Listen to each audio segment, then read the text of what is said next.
द्वितीया व्रत कथा। इस कथा के अनुसार गंधर्वों के एक राजकुमार थे जिनका नाम जीमूतवाहन था। वह बहुत उदार और परोपकारी थे। बहुत कम आयु में ही उन्हें सत्ता मिल गई थी, लेकिन उनका मन सत्ता के कार्यभार में नहीं लगता था। ऐसे में वह अपना राज्य छोड़कर अपने पिता की सेवा के लिए वन में चले गए। वन में उनका विवाह मलयावती नाम के एक राजकन्या से हुआ। एक दिन जब जीमूतवाहन वन में भ्रमण कर रहे थे तो उन्होंने एक वृद्ध महिला को विलाप करते हुए देखा। उस महिला का दुख देखकर उससे रहा नहीं गया और उन्होंने वृद्धा को विलाप का कारण पूछा। इस पर वृद्ध स्त्री ने बताया, मैं नागवंश की स्त्री हूँ और मेरा एक ही पुत्र है।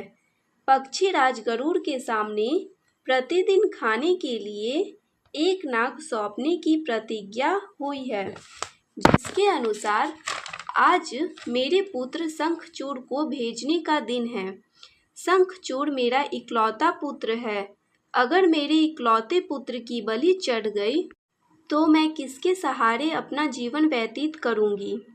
यह सुनकर जीमूतवाहन का दिल पसीज उठा। उन्होंने कहा, मैं आपके पुत्र के प्राणों की रक्षा करूंगा। वह स्वयं अपने आप को उसके लाल कपड़े में ढककर वधशिला पर लेट जाएगा।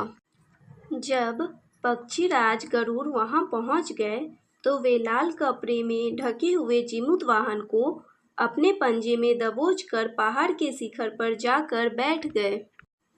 पक्षीराज गरुड़ यह देखकर आश्चर्य में पड़ गए कि उन्होंने जिसे अपने चंगुल में गिरफ्तार किया है उसकी आंख में आंसू और मुंह से आह तक नहीं निकल रही। ऐसा पहले कभी नहीं हुआ। आखिरकार गरुड़ जी ने जीमूतवाहन से उनका परिचय पूछा।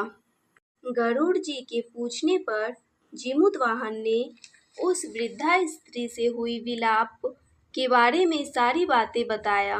पक्षीराज गरुड़ हैरान हो गए। उन्हें इस बात पर आश्चर्य हो रहा था कि कोई किसी की मदद के लिए ऐसी कुर्बानी भी दे सकता है। गरुड़ जी इस बहादुरी को देखकर काफी प्रसन्न हुए और जीमूतवाहन को जीवन दान दे दिया।